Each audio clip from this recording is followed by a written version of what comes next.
교회사 일이 초대교회사, 중세교회사 이렇게 이루어지죠. 초대교회사는 처음 한 500년, 그리고 중세교회사는 그 뒤 한 1000년, 이렇게 대략 생각하면 되겠습니다. 저는 중세교회의 시작을 590년으로 그렇게 설정하고 이 강의 노트를 구성했습니다. 중세교회사.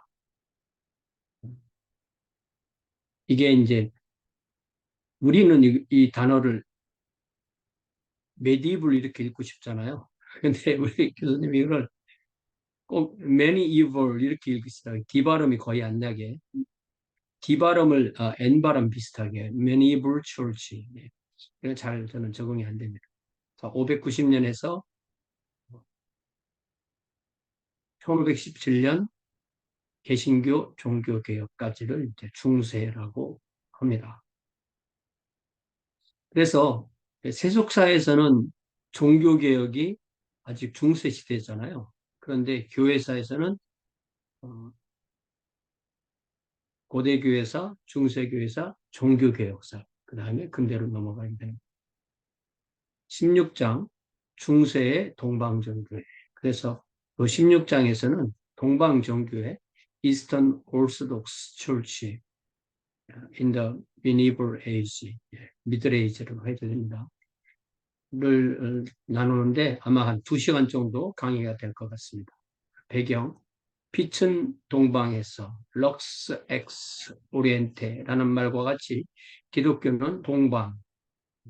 동방의 정의는 헬라어 사용권을 동방이라고 합니다. 라틴어 사용권이 서방이라면 동방의 한 도시인 예루살렘에서 탄생했죠. 네. AD 30년에 고대 교회의 5대교구는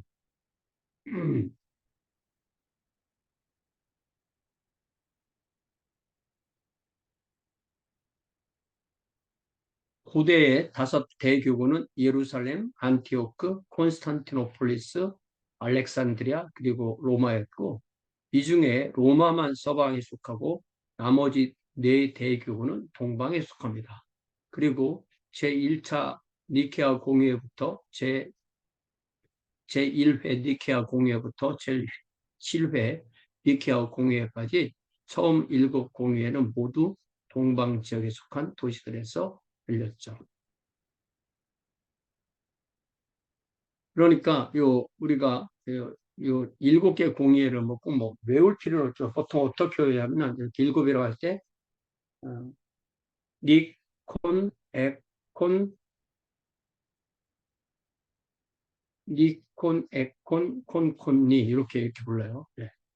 그래서 이케아, 콘스탄티노폴리스, 에페소스, 니콘 에칼, 니콘 에칼, 칼세돈, 콘스탄티노폴리스, 콘스탄티노폴리스, 마지막으로 다시 니케아 이렇게 부릅니다. 자, 기독교를 공인한 콘스탄티누스 황제가 로마 제국의 수도를 로마에서 콘스탄티노폴리스, 콘스탄티누스의 도시 이런 뜻이죠. 로 옮긴 때가 330년인데 그 이후로부터 콘스탄티노폴리스 대교구는 동방교회의 중심 역할을 감당합니다. 특히 476년 서로마 제국이 공식 멸망한 이후 동로마 제국이 로마 제국의 정통성을 이어나가게 되죠. 서방의 기독교가 로마 대교구를 중심으로 발전하는 동안 동방의 기독교는 당연히 콘스탄티노폴리스를 중심으로 발전해 나가게 됩니다. 자, 여기서 나오는 사람이 위디오니시우스. 위라는 단어, 이 수도라고 부르는 것은 이게 가짜라는 뜻입니다. 가짜의 모주의 의사. 그래서 옛날에 우리가 의사 장티푸스 그러면은 장티푸스는 아닌데 그 증상이 장티푸스 같은 거. 예. 그런 것을 이 수도라고 합니다. 그래서 수도 릴리전 그러면 종교는 아닌데 종교 같은 역할을 할 수 있는 것, 그런 걸 말하는 거죠. 그래서 이 수도 디오니시우스 디 아레오파가이트 는 이제 500년경에 살았던 연대가 좀 불확실한 분입니다. 위 디오니시우스는 사도 바울이 아테나이에서 복음을 전할 때 그리스도를 믿게 된 아레오파고스의 재판관 디오니시우스, 사도행전 17장 34절에 이름을 빌어서 저작 활동을 한 시리아 수도사를, 예, 자기가 자기 이름을 밝히지 않고 이렇게 쓴 거예요. 시리아 수도사를 지칭하는 이름입니다. 그래서 사도행전 17장을 보면 34절에 몇 사람이 그를 가까이하여 믿으니 그 중에는 아레오바고 관리 디오누시오와 다말이라는 여자와 또 다른 사람들도 있더라. But some men joined him and believed, among whom also were Dionysius the Areopagite and a woman named Damaris and others with them. 예, 이 아레오파고스 혹은 마르세 언덕이라는 곳은 고대 아테네의 주요 지역 중 하나죠. 전쟁의 신 아레스가 올림푸스의 신들로부터 재판을 받았는데 이때 재판받았던 법정을 그의 이름을 따라서 아레스의 언덕이라는 뜻으로 아레오파고스 또 마르스의 언덕, 예, 이라고 합니다. 사도 바울 당시 아레오파고스는 일종의 법원과 같은 성격을 지닌 아테네의 주요 회의 기관 명칭이기도 했습니다.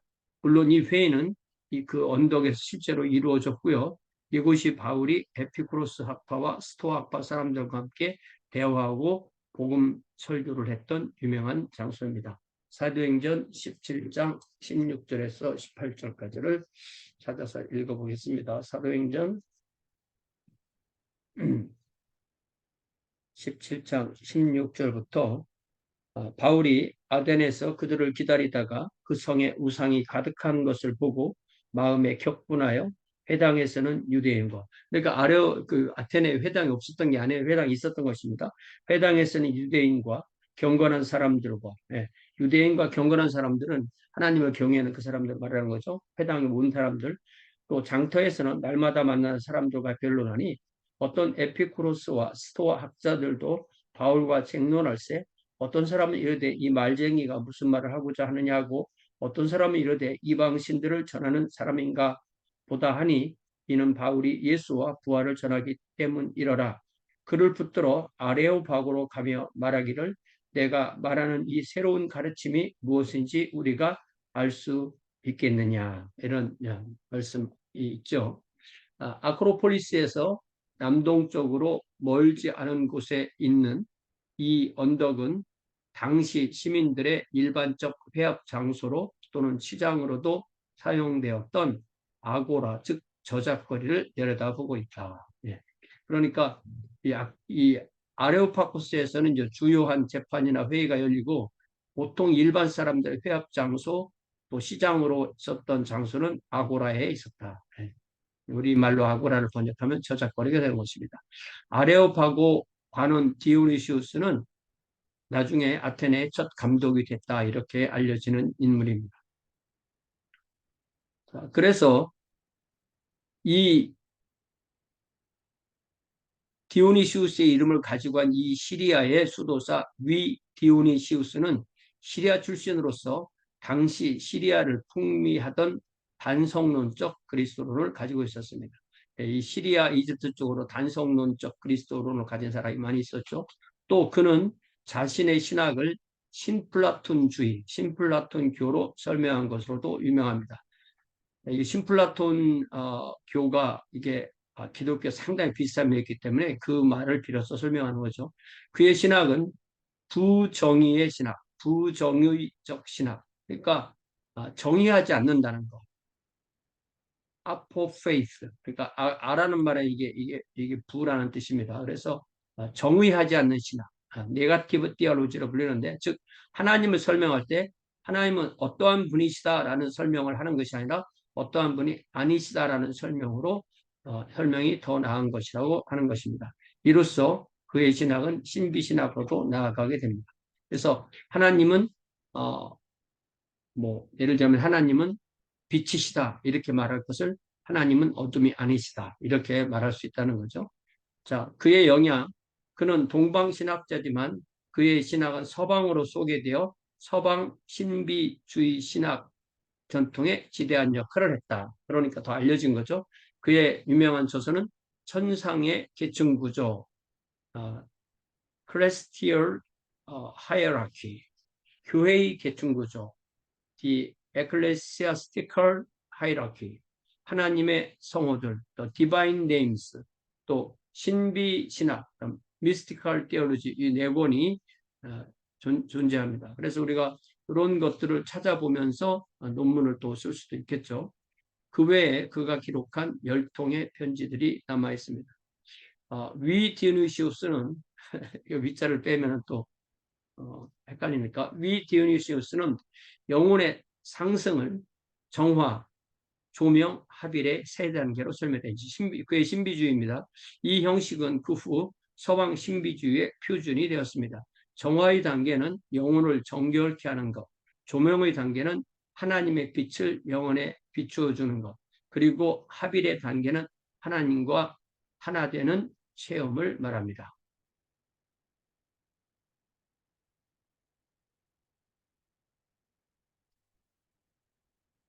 정화의 단계는 유한한 본성과 관련된 것으로부터 영혼을 벗어나게 하는 것. 조명의 단계에 속하는 것은 관상, 이렇게 하나님을 묵상하는 거죠. 그리고 창조의 개천고주를 통해서 하나님을 바라보는 능력. 그리고 합일은 deification, 이렇게 어, 하나님을 닮아가는 것. 이 신화가 어떤 그 피조물이 하나님이 된다 이런 표현보다는 하나님과 합일되는 것, 이것을 의미하는 것입니다. 자, 이때 제5차 공의회가 열리게 됐는데요. 553년에 이것은 이제 일종의 단성론 논쟁이 계속 칼케돈 회의 그 결과를 받아들이지 않는 사람들이 계속 진행한 그런 논쟁입니다. 동방교회 일부분은 451년 칼케돈 공의회의 결과에 만족하지 않았습니다. 동방교회 적지 않은 사람이 그리스도의 신성을 강조하며 인성은 신성에 흡수되었다고 주장했습니다. 이런 사람들을 단성론자, 모노피사이트, 단성론, 모노피사이트, 모노가 완이고 피직 이게 네이처니까 모노피사이트라고 부릅니다. 자, 예. 동방의 위대한 황제였던 유스티니아누스, 예. 예. 저스티니안, 예, 영어로는 저스티니안, 유스티니아누스가 통치한 시기가 527년에서 65년까지 상당히 오랫동안 통치했죠. 아주 유능한 통치자였지만 신학에도 관련을 좀 자기가 좀 뭔가 역할을 해보고자 했습니다. 쉽게 말하면 단성론이 맞다는 것을 보고자 했습니다. 단성론 논쟁에 가담한 유스티니아누스는 단성론보다는 예수 그리스도 안에 두 분이 있다는, 그러니까 이게 한 분이며 한 분이며 두 본성, 신성과 인성, 요건데 이 한 분을 많이 강조하면 단성론으로 가는 거고요. 두 분을 많이 강조하면 양성론처럼 그 네스토리우스처럼 되는 거잖아요. 어, 네스토리아니즘, 네. 예수 따로 그리스도 따로, 이거를 더 경계해서 유스티니아누스는 단성론 편에 섰습니다. 단성론 편에 서서 그걸 어떻게 해보려고 한 거죠. 그런 칼케돈 신조를 폐기하고 싶었지만 그렇게 할 수 없었고, 그렇게 하지 않고 그 신조를 단성론에 맞게 해석하고 됐습니다. 그는 그 목적을 위해서 소위 3장이라 불린, Three Chapters라 불린 문서를 공격하는데, 이 문서는 네스토리우스에게 동조하는 안티오크 학파에 속한 세 사람에 의해 쓰인 세 저작을 합해서 3장이라고 부릅니다. 그 저자들은 네스토리우스의 스승인 옵세스티아의 테오드레, 우리가 앞에 배운 사람이죠. 또 네스토리우스의 한 친구인 에데사의 이바스, 그리고 키로스의 테오드레, 이렇게 세 명이었는데, 그들은 그리스도의 신성과 인성을 구별하는 양성교리를 주장했고 단성론을 강력하게 비판했습니다. 그리하여 3장은 그리스도의 위격에 대해 그리스도의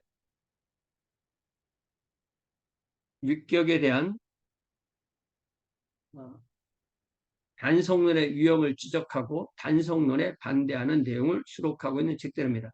칼케돈 종교회에서는 이 단성론을 정지했기 때문에 이 문서들을 인정했지만 황제 유스티니아누스는 이 문서들을 정지하고 싶어서 종교회의를 소집하게 된 겁니다. 그러니까 이게 통치자가 신학적으로 어떻게 교회에서 어떤 역할을 좀 해보기 원했던 거죠. 그래서 제2차 공의회가 553년에 열리게 되었는데 유스티니아누스 대제는 553년에 콘스탄티노폴리스의 소피아 성당에서 종교회를 개최하게 됩니다. 소피아 성당 아주 유명하죠. 소피아 성당에 대한 작주를 보면요. 튀르키예 이스탄불에 있는 소피아 성당, 원래 이게 소피아 성당이라고 부를 때는 하기야 소피아, 성스러운 지혜 이렇게 부르는데 어, 무슬림들은 이것을 아야 소피아 이렇게 부릅니다. 이것이 총 5회에 걸쳐서 그 용도가 바뀌게 되는데요. 먼저 이것을 지은 사람은 유스티니아누스 대제의 결정을 따라서 5년 11개월 동안 건축되어서 537년 12월 27일에 헌당하였습니다. 소피아 성당 벽면에 수많은 프레스코 성화가 그려지게 된 거죠. 그리고 1204년부터 61년까지 제4차 십자군 전쟁 결과로 로마 가톨릭 성당으로 사용하게 됐습니다. 제4차 십자군 전쟁이 콘스탄티노폴리스를 공격했고 그래서 이것이 그 당시에는 서방교회 소속 서방교회가 다스리는 곳이기 때문에 로마 가톨릭 성당이 되었던 거죠. 약 한 60년 좀 되지 않게. 그리고 나서 동로마 제국이 멸망하는 1453년 오스만 투르크의 술탄 메흐메드 2세에 의해서 동로마 제국, 비잔틴 제국이 멸망하고 멸망한 날이 53년인데 54년 5월 29일부터 1931년까지 이슬람의 모스코. 그러니까 이슬람교 그들이 모이는 그 집회 장소를 모스코라고 부르고요.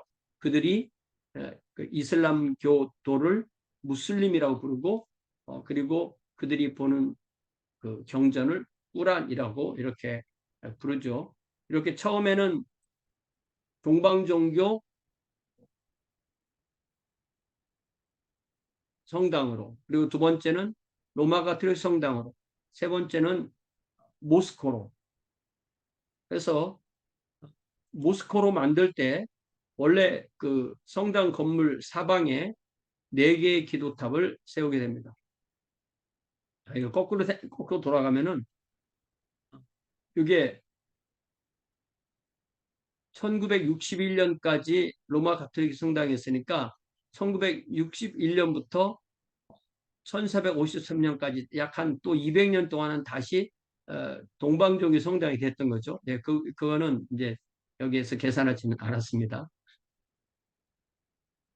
이렇게 이제 다시 무슬림 모스크바로 될 때 그 사방에 4개의 기도탑, 기도 첨탑을 미나렛이라고 부르는데 미나렛을 세웠고 이때 모든 성상이나 성화를 우상으로 여기는 이슬람 교리에 따라 소피아 성당의 모든 성화에 흰색 물감을 칠해서 성화를 흰 벽면으로 가리는 거죠. 무슬림들은 모든 어떤 형상을 그리는 것을 완전히 반대하기 때문에 그 모든 것을 가렸습니다.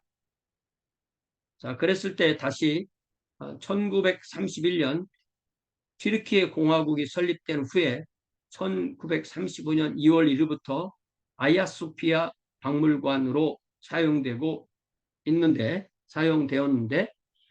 현재 그때 상당수 성화의 흰색 물감을 벗겨내서 성화를 다시 볼 수 있게 하고 지금 가서 보면 이 박물관에 가서 이것을 보게 됩니다.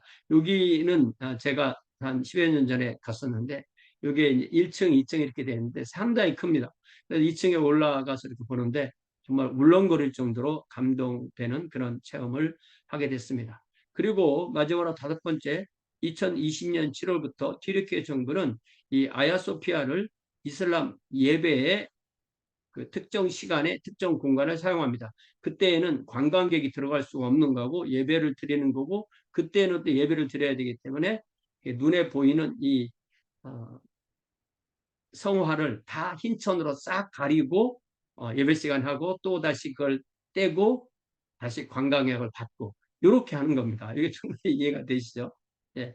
이게 이제 우리가 기본적으로 알 수 있는 유스티니아누스가 지은 그 하기야 소피아. 여기에서 제5차 공유회를 553년에, 그러니까 성당을 지은 것은 37년이고 회의를 한 것은 553년이고, 그리고 이 황제가 통치를 한 것은 65년까지고. 예. 그래서 이 회의에서 유스티니아누스는 두 가지 논제를 다루었는데 3장이라는 이 책을 정지하기 원했고, 그리스도의 위격에 대해서 예, 그리스도의 위격에 대해서는 알렉산드의 키릴루스가 해석하는 것을 인정받기 원했습니다. 즉 술에 물을 타면 물이 없어지고 다 술이 되듯이 그리스도의 신성에 들어온 인성은 사라지고 오직 신성만 나왔다. 이게 뭐예요? 단성론이잖아요. 네, 단성론. 네. 그러니까 이 키릴의 주장이 강화돼서 단성론이 된 거니까 단성론을 주장하기를 원했던 거죠. 그러나 공유에는 황제의 뜻과는 다르게 칼케돈 신조의 결정, one person, 한 위격의 two natures를 분별하는 교회의 진리로 선포했습니다. 또 그리스도의 위격을 키릴처럼 해석하려는 유스테니아누스의 황제의 시도도 결과적으로 실패했습니다.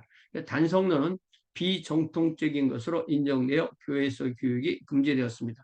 또 3세기 알렉산드르 신학자 오리게네스가 이 공유회를 통하여 이단으로 정죄되었다. 그래서 우리가 오리게네스 배울 때 얘기했던 것이 다시 나온 거죠. 공의에 결정된 파문장 아나세마의 일부입니다.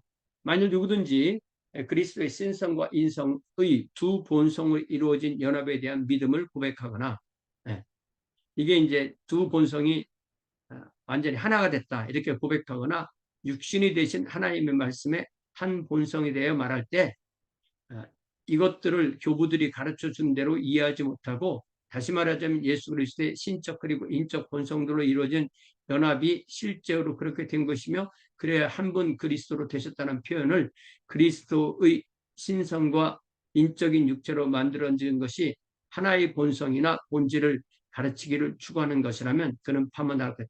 여기 하나의 본성, 본질, 여기 뭐냐면 요 부분이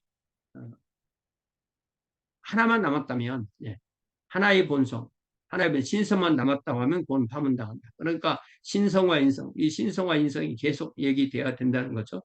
양성론을 계속 주장한 겁니다. If anyone confesses or believes that a union has been made out of the two natures, divinity and humanity, or speaks about the one nature of God, the word made flesh, but does not understand these things according to what the fathers have taught, namely that from the divine and human natures a union was made according to substance, and that one Christ was formed, and from these expressions tries to introduce one nature or substance made of deity and human flesh of Christ.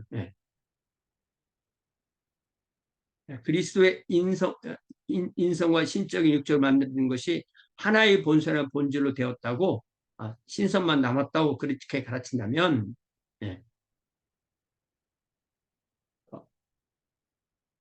one nature or substance made of the deity and human flesh of Christ. 이러면은 이 신성만 갖고 인성은 사라졌다고 가르친다면 let him be anathema 이렇게 된 것입니다.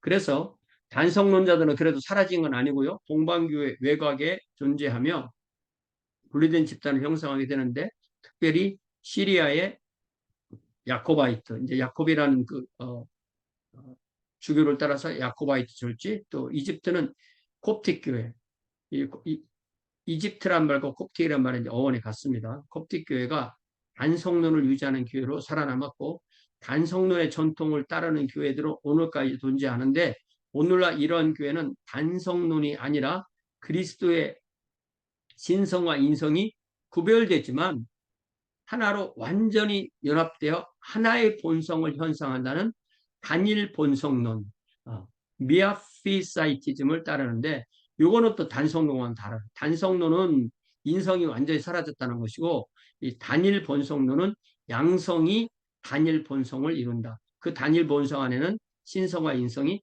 그대로 있다. 그러니까 양성론은 한 분이지만 신성과 인성을 가지신다. 이렇게 가르치는 거고요. 단일 본성론은 어, 한 분이시지만 그 안에 신성과 인성이 구별되지만 하나가 됐다. 그래서 저는 이게 강조점만 다른 것 같아요. 단성론과 단일 본성론이. 그래서 이번에 우리 하고 한 분이 이거에 대해서 페이퍼를 좀 써주실 건데요. 그 페이퍼를 보고 또 좀 공부를 했으면 좋겠습니다. 오늘날 이들은 동방종교의 그 그룹에 속해 있습니다. 자, 이제는 또 예수 그리스도 의지에 대해서 단일 의지냐 두 의지냐 모노셀라이티시즘 다이오셀라이티시즘 이렇게 또 그런 이야기도 있었습니다. 세르기우스와 단일 의지론 콘스탄티노폴리스의 대감독이었던 세르기우스 페트리아크 세르기우스 1세 오브 콘스탄티노폴 610년부터 38년까지 있던 이분은 그리스도는 한 위격이며 두 성품, one person, two nature를 소유하시지만 그럼 의지는 하나이다. Only one will in Christ. 그리고 그 의지는 본질적으로 신적 의지다. 그러니까 인간의 의지는 없고 신적 의지만 남았다고 주장했습니다. 그러니까 이게 세르기우스가 잘못된 주장인 거죠. 세르기우스의 이러한 주장은 황제 헤라클리우스의 지원을 받았습니다. 헤라클리우스 황제가 단일 의존을 지원한 이유는 단일 의존을 통하여 단성론자들의 도움을 받아서 페르시아의 전쟁을 승리로 이끌고 싶다는 정치적 이유가 가미된 것이 있습니다. 페르시아, 그러니까 이슬람과의 전쟁에서 좀 이겨보려면 단합이 이루어져야 되는데 단성론자들이 도와주지 않으면 안 되니까 그래서 이런 그 생각을 하게 되었다는 것입니다. 자, 이로써 단일 의지론 논쟁이 일어납니다. 이 주장은 동방교회의 분열을 해소하기는커녕 더 큰 논쟁만 불러일으켰습니다. 그래서 황제는 로마 감독 호노리우스 1세 625년 38년에게 후원을 청하였고 호노리우스는 황제의 탄원을 받아 심사숙고해보지 않고 단일 의지론을 받아들였습니다. 그러나 칼케돈 신조를 신봉하는 대부분 서방교회는 단일 의지론을 결단코 용납하지 않았습니다. 이 맥락에서 등장하는 사람이 바로 고백자 막시무스입니다. 막시무스 더 컨페서 662년에 순교한 이분은 이제 두 의존을 주장한 거죠. 막시무스의 초기 생애 고백자 막시무스는 580년경 콘스탄토폴리스의 귀족 가문에서 태어납니다. 젊은 시절 동로마 제국의 황제 헤라클리우스의 비서가 되었습니다. 한 3, 4년 동안.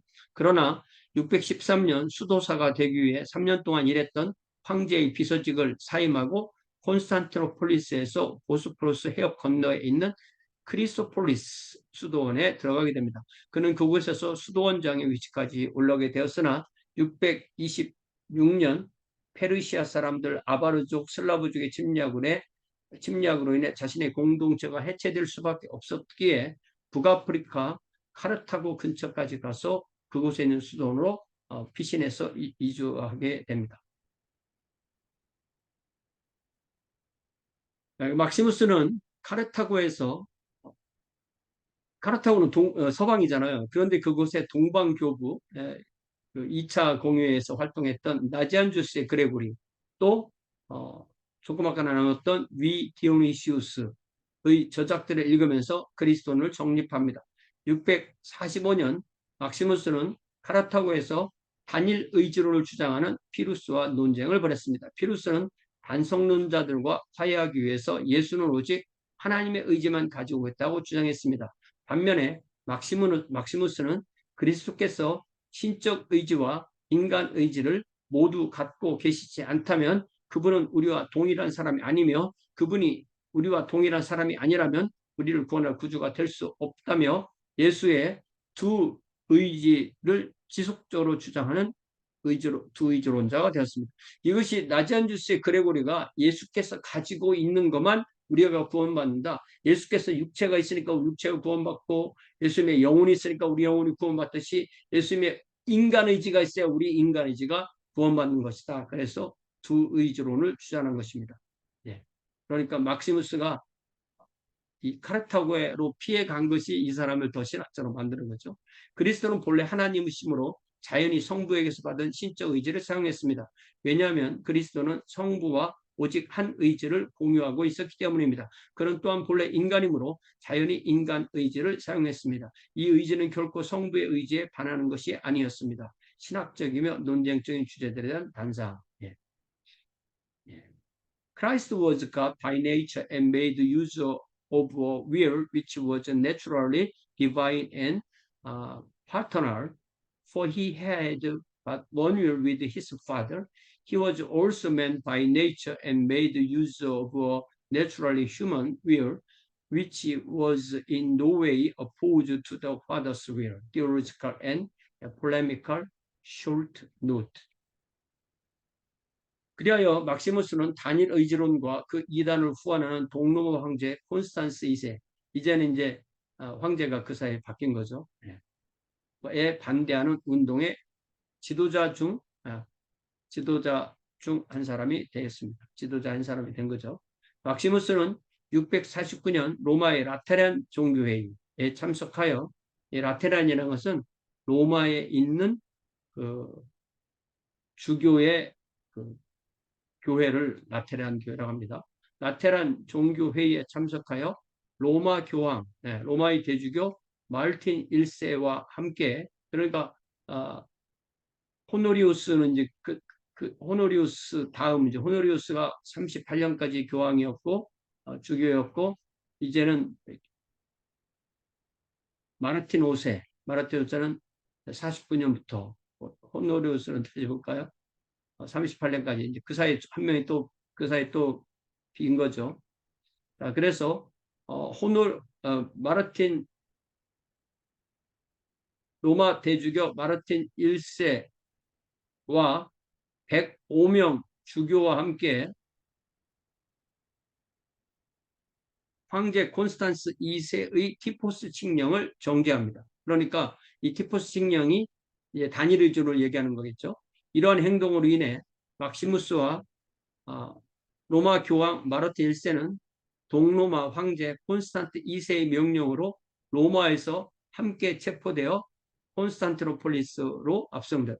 그러니까 이게 동로마 제국보다 서로마 쪽에는 힘이 더 약하니까 이런 일이 벌어지는 거죠.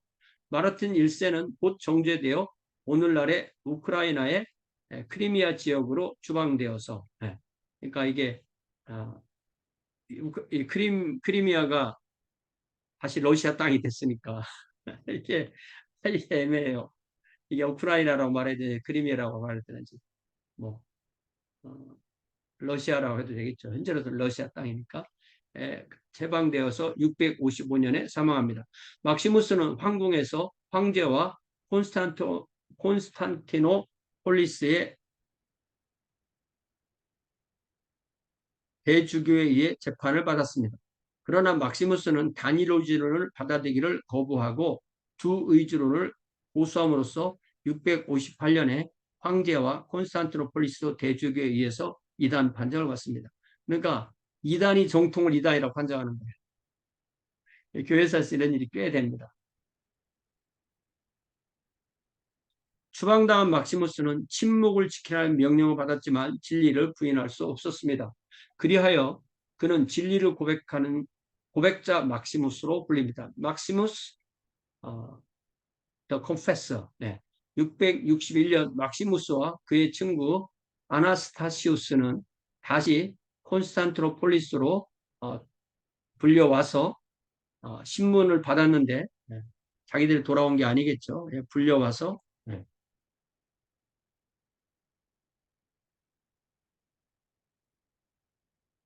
신문을 받았는데 당시 그의 나이가 82세입니다. 심한 채찍질을 당하고 고문당하고 혀와 오른손을 절단당합니다. 이게, 이게 참 심한 거죠. 네. 혀와 오른손을 절단당합니다. 혀를 자른 이유는 그리스도 안에 두 의지가 있다고 계속 주장하는 말을 더 이상 하지 못하도록 혀를 자른 거고, 오른손을 절단한 이유는 이단 사상을 더 이상 쓰지 말라고 그렇게 손을 잘랐다라고 합니다. 막시무스는 다시 추방되어서 흑해 동쪽의 스케마리우스, 오늘날 조지아, 그루지아가 아니라 조지아죠.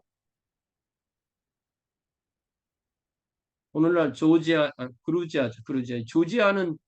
조지아가 영어 이름이죠. 그루지아가 맞죠? 잘 모르겠네요. 예. 오늘날 그루지아의 트사케리에 도착한 직후 662년 8월 13일 하나님의 부르심을 받습니다. 막시무스의 두 의지로는 680년에서 이듬해까지 열린 제6차 콘스탄티노폴리스 공의회에서 정통으로 인정을 받습니다. 나지안주스의 그레고리와 위 디오니시우스의 신비주의에 영향을 받은 막시무스는 비잔틴 신비주의자로서 수많은 신학적, 신비적, 금욕적, 신학, 신비, 금욕 소논문을 썼고 성경 주석도 썼습니다. 그런 이런 작품을 통해 자신의 신학을 설명하고 우화적으로 성경을 해석하기도 하고 그리스도인들에게 사랑으로 행할 것을 권했습니다. 그의 주요 저작은 금욕의 삶, ascetic life, 사랑에 관한 400가지 교훈. 이런 거 꺼내서 좀 읽어보면 얼마나 재밌겠어요? 막시무스의 사랑에 관한 400가지 교훈, 또 400 chapters on love 등이 있습니다. 그는 예수를 다음과 같이 고백했습니다.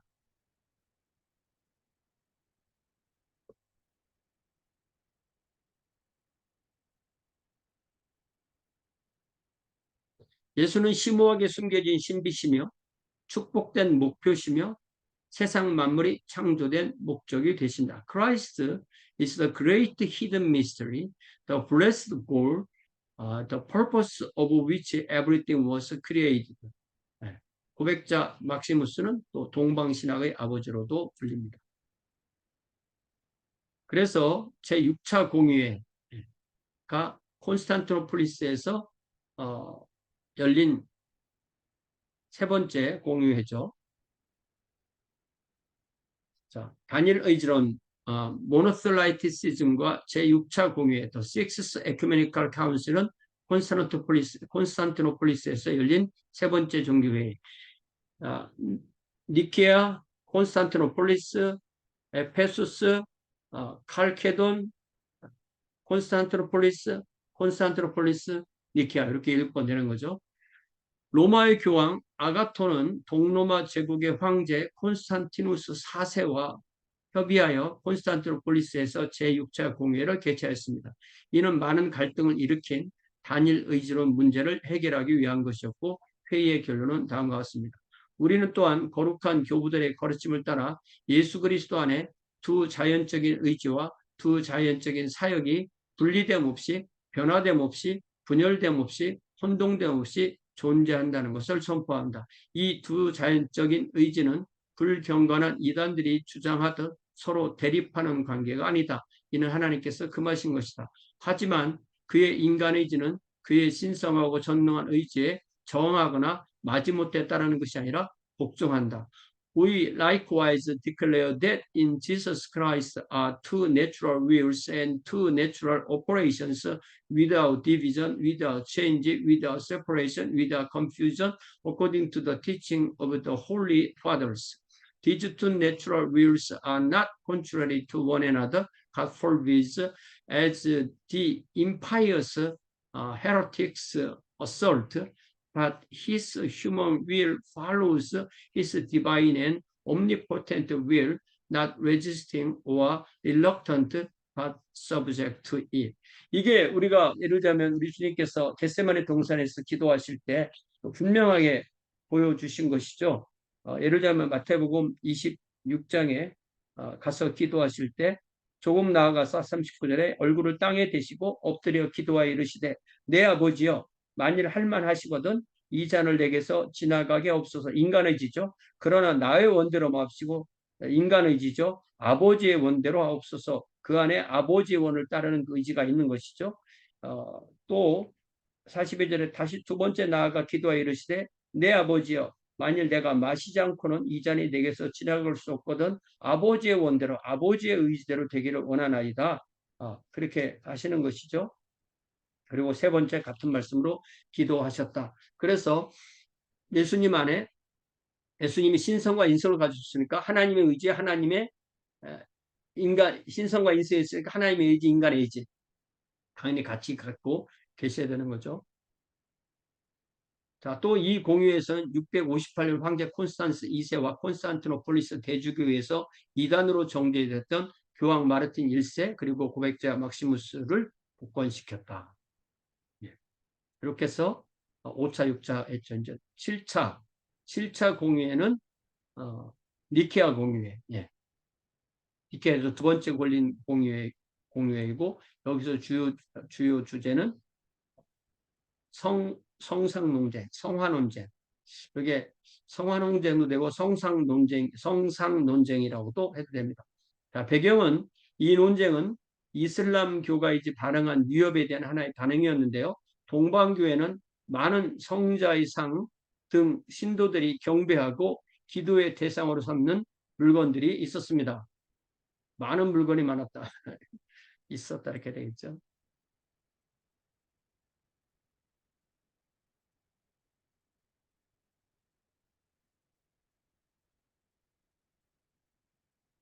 동방교회는 많은 성자의 상 등 신도들이 경배하고 기도의 대상으로 삼는 많은 물건이 있었습니다. 한편 이슬람교를 창시한 무함마드는 무함마드 연대가 632년이니까 그 이후에 한 50년 이후에 있던 일입니다. 우상 숭배를 전면 금지하고 성화 제작도 금지하였습니다. 이제 수동태를 쓰지 않으니까 참 쉽지 않은 것 같아요. 네. 능동태를 써보면 또 말도 돼요. 네. 725년 동로마 황제 레오 3세는 교회 내에서 성상 및 성화 사용을 금하고 이들을 제거하고 파괴할 것을 명했습니다. 이 명령이 성화 논쟁, The Iconoclastic Controversy, 이콘, 예, 은 성화나 성상을 의미하고 오클라스틱은 부순다, 파괴한다라는 뜻입니다.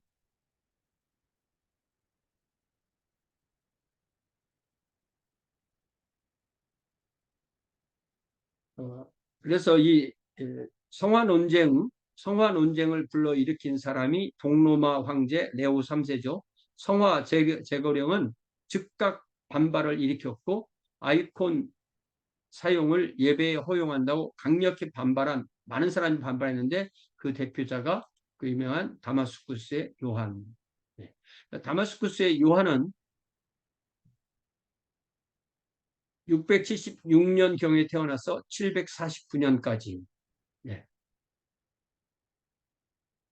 다마스쿠스 출생이고 아버지는 공무원이었고 본인도 얼마 정도는 공무원 생활도 했습니다. 그러니까 이게 기독교인으로서 이슬람 세계 속에 사는 거죠. 그 후 수도원으로 들어가서 경건한 수도승이 되면서 신학자요 저술가로 활동했습니다.